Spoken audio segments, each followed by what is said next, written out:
자, 수능 완성 실전 5의 첫 번째 독서 지문이죠. 자, 6번부터 11번 문제 보도록 하겠습니다.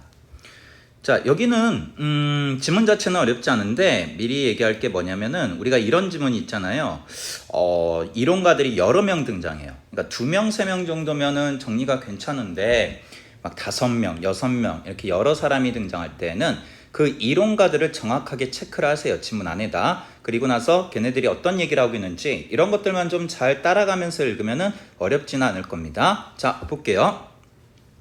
대중문화는 근대 자본주의와 역사를 함께한다. 자, 도시와 산업화의 근대화 과정에서 도시 노동자들은 이전의 농민들이나 귀족, 부르주아들과 확연히 구분되는 사회적 관계를 형성해 갔다.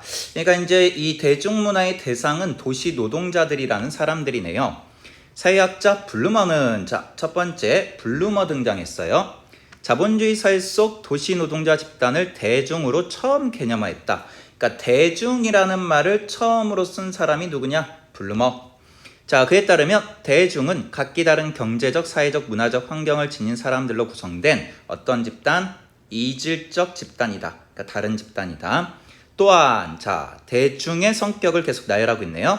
대중은 서로 다른 환경 속에서 구성된 집단이기 때문에 서로에 대해 알지도 못하고 관심도 없는 익명화된 개인들로 구성된다. 자, 너무 커졌네. 익명화된 개인들로 구성된다. 자, 익명성이라고 하는 측면, 이런 것들도 있다라는 거죠. 따라서 대중을 이루는 구성원들 간에 유대관계가 존재하지 않기 때문에 조직력을 갖지 못한다. 그러니까 대중에게는 뭐가 없다? 유대관계가 존재하지 않는다. 그래서 뭐가 없다? 조직력이 없다. 대중사회의 구성원은 사람 간의 고리가 단절되고 비조직화되어 있는 원자화된 개인에 지나지 않는다고 본 것이다. 이처럼 대중은 처음 규정되었을 때부터 파편적 존재로 묘사되었고 그들의 문화인 대중문화에 대한 초기 인식 역시 어땠느냐? 비판적 평가가 지배적이었다. 그러니까 이제 굉장히 개별화된 존재, 익명화된 존재, 개개인의 존재, 블루머는 이렇게 바라봤고 계속해서 이제 비판적 관점으로 바라보았다. 자, 그러면 이제 두 번째 문단.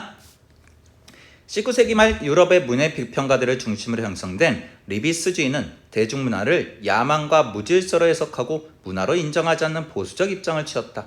그러니까 이제 비판적 입장이 계속되는 거죠. 문해 비평가 아널드는 자, 두 번째 사람이죠. 문화를 인간지성의 정수로 보면서 대중문화는 중독성 강한 약물에 지나지 않는다고 역시 비판했다. 그에 따르면 문화는 소수 엘리트 집단의 고급 문화에 한정되었다. 이게 이제 우리가 뭐 참고적으로 얘기하면 키츠라고 해가지고 못 들어봤을 거예요. 키츠라고 하는 건데 대중문화, 대중문학 이런 것들을 좀 저급화된 문화 이런 식으로 이제 평가를 하기도 해요. 그러니까 굉장히 이제 그 문화라고 하는 게 소수의 고급 엘리트 문화, 그러니까 뭐 예를 들어서 뭐 기악을 듣는다든지 뭐 이런 것들, 미술을 감상한다든지 이런 것들만 하나의 막 발레 이런 것들. 그러니까 우리가 보기엔 되게 막 지루한 것들 있잖아요. 이런 것들을 고급 문화라고 하고 대중들이 향유하는 문화들 이런 것들이 이제 저급한 문화. 그래서 이제 키츠라는 말을 쓰기도 하는데 지금 계속해서 초반에 대중문화에 대한 관점은 비판적이었구나 이렇게 볼 수 있다라는 거죠. 자, 그러면 이제 우리가 예상할 수 있는 건 뭐지? 바뀔 거라는 거야. 이거를 비판적으로만 바라보는 게 아니라 긍정적으로 바라보는 관점도 나타나게 될 건데 자, 어디 부분에서 바뀌게 되는지는 좀 우리가 더 지켜봐야 되겠죠. 다음 문단 갈게요. 자, 리비스주의와 이념적으로 정반대쪽에 있었던 프랑크푸르트 학파의 비판 이론가들 역시 대중문화를 부정적으로 평가한 것은 마찬가지였다. 그들은 마르크스주의적 관점에서 자본주의의 심각한 모순에도 불구하고 왜 서구 사회의 혁명이 일어나지 않는가라는 질문에 대한 답을 문화산업이라고 이름 붙인 대중문화에서 찾았다. 비판 이론가들은 대중문화의 대량 상품성을 지적했다. 대량 상품성. 대중문화는 자본의 이윤 축적을 위해 생산되고 시장에서 대량으로 유통되며 궁극적으로 소비자들에 의해 소비된다. 거대 자본에 의해 독점화되고 잘 팔리는 상품 위주로 표준화 규격화되며 외양은 다르지만 속은 사실상 똑같은 컨텐츠들이 끊임없이 쏟아진다. 그래서 아도르노 미안합니다. 대중문화의 외형상 차이란 규격성을 위장하기 위한 유사 개별화의 다름 아니다. 그러니까 유사하다는 거예요. 그러니까 좀 다른 것처럼 느껴지지만 결국 유사하다. 이런 걸 얘기하는 거죠. 그러니까 얘네들도 역시 어떻게 봤다? 비판적으로 본 거다. 이런 얘기네요. 또한 비판 이론가들은 자 이어지네요. 대중문화에는 이데올로기 조작성이 존재한다. 이념적 조작성이 존재한다. 자, 마르쿠제라는 사람 나왔어요. 대중문화가 노동계급에게 허위의 충족감을 주고 일차원적 사고를 확산시키며 결국은 체제에 대한 저항의식이 형성되는 것을 가로막는다고 비판했다. 대중문화가 노동계급으로 하여금 자신이 놓인 상황에 대한 부정적 안목을 허용하지 않는 대신 이들을 끊임없이 기존 질서에 통합시키는 사탕발림의 긍정적 의식개발 효과를 발휘한다는 것이다. 민족주의나 인종주의, 가부장주의, 지역주의 등도 대중문화에서 쉽사리 발견되는 지배 이데올로기 유형에 해당한다. 그러니까 이데올로기의 조작성이라는 거죠. 사람들에게 어떤 비판 정신을 사라지게 한다라는 거. 자, 그럼 이제 여기까지가 우리가 이제 뭘로 볼 수 있냐면은 대중문화에 대한 비판적 관점으로 볼 수 있는 거고, 이와 반대되는 관점이 등장하겠죠. 하지만 자, 이렇게 시작하네요. 자, 다를 거라는 거야. 일군의 학자들은 대중문화에는 대량 상품성, 이데올로기 조작성뿐만 아니라 역사적 역동성이 존재하며, 자, 이걸 강조하고 있죠. 이에 따라 대중문화를 부정적인 것으로 규정할 수만은 없다고 주장한다. 그러니까 부정적인 것만이 아니라는 거는 뭐가 있다라는 거예요. 긍정적 측면이 있다라는 거고, 그거는 역사적 역동성이라는 말을 사용했네요. 그들은 대중문화를 이해하기 위해서는 대중문화는 무엇인가라는 관념적 질문이 아니라 특정한 대중문화는 어떻게 형성된 것이라는 구체적이고 역사적인 질문에서 답을 찾아야 한다고 주장한다. 즉, 대중문화는 정체되지 않고 끊임없이 변화하고 재생산되는 삶의 형식이라는 것이다. 그러니까 이제 대중문화라고 하는 게 어떻게 형성되었는가? 대중문화라는 건 계속 변화하는 것이다. 또한 이들이 주목한 대중문화의 또 다른 특성은 정치성이다. 정치성. 베넷이라고 하는 사람이 나왔어요. 대중문화를 헤게모니 관점에서 설명한다. 그람시가 도입한 개념인 헤게모니는 일방적이고 폭력적인 지배와 구별되는 자발적 지지 또는 합의에 기반을 둔 권력의 작동 방식을 의미한다. 그러니까 자발적 권력, 이렇게 생각하면 되겠네. 그람시는 사회 구성원들이 지배적 헤게모니의 영향하에 놓이면 지배계급의 규범을 지지하는 개인적 신념을 형성한다고 보았다. 베넷은 그람시의 헤게모니 개념을 적용하여 대중문화는 헤게모니를 장악하려는 지배계급과 거기에 반하는 민중의 적대적 움직임이 충돌하는 지점이라고 보았다. 대중문화를 지배계급의 지배의지와 민중의 저항의식이 혼재되어 있다는 정치적 투쟁의 공간으로 본 것이다. 굉장히 긍정적으로 본 거죠. 그러니까 대중문화라는 게 지배계급에 대항하기 위해서 등장한 것, 이렇게 생각한다는 거예요. 자, 대중문화의 정치성을 인정하는 관점에 따르면 이라고 되어 있으니까 이어지는 내용이죠. 그러니까 윗문단에서 정치성을 강조했으니까 그것을 인정하는 관점이면은 이어지는 내용이 되겠네요. 자, 대중문화는 일방적으로 위에서 강요한 문화가 아니며 또한 아래로부터 자발적으로 생겨난 민중문화도 아니다. 당대의 지배적 요소와 과거의 잔여적 요소, 새롭게 부상한 요소들이 서로 맞물려 갈등을 빚는 상태일 뿐이다. 이처럼 역동적이고 정치적 관점에서 파악될 때 대중문화는 권력의 것도 민중의 것도 아닌 지속적인 재생산 상태의 현실, 그러니까 끊임없이 변화하는 것이 바로 뭐다? 대중문화다, 이런 얘기네요. 자, 보세요. 지문 자체가 되게 어렵진 않죠. 어렵진 않은데 크게 보면은 관점의 대리, 부정적 측면과 긍정적 측면, 이렇게 볼 수 있고, 또 이제 세분화시키면은 부정적인, 비판적인 입장에서도 각각의 어떤 이론가들이 제시하는 내용, 이게 서로 다르잖아요. 그러니까 우리가 어차피 문제 풀 때는 다시 와서 확인해야 되니까 정확하게 지문 안에서 체크를 해놓고 그 다음에 이제 문제를 풀 때 하나씩 확인해 주면은 어렵지 않게 해결할 수 있을 거라고 봅니다. 자, 그러면 문제로 가서 보죠. 6번. 자, 윗글에 대한 설명으로 가장 적절한 것은 서로가 다른 관점을 지닌 학자들의 견해를 바탕으로 대중문화의 특성을 설명한다. 이거잖아요. 서로 다른 관점이라고 하는 거는 긍정적으로 본 거 아니지. 먼저 부정적으로 보고 그 다음에 긍정적으로 보는 걸로 나눠지고 있으니까 1번 바로 정답이 되겠습니다. 더 보지 않을게요. 자, 7번 내용 일치입니다. 자, 블루먼은 근대화 과정에서 출현한 도시 노동자 집단을 대중으로 규정하고 대중의 익명성과 이질성에 주목했다. 첫 번째 문단 확인하시면 됩니다. 블루먼은 대중 사회 구성원들은 서로 간의 유대관계를 지니지 못한 채 원자된 개인으로 존재하므로 대중은 조직력을 갖지 못하는 파편화된 존재라고 역시 첫 번째 문단에서 나오고요.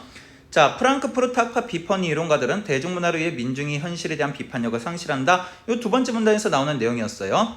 자, 베넷은, 자, 얘는 긍정적으로 보내지.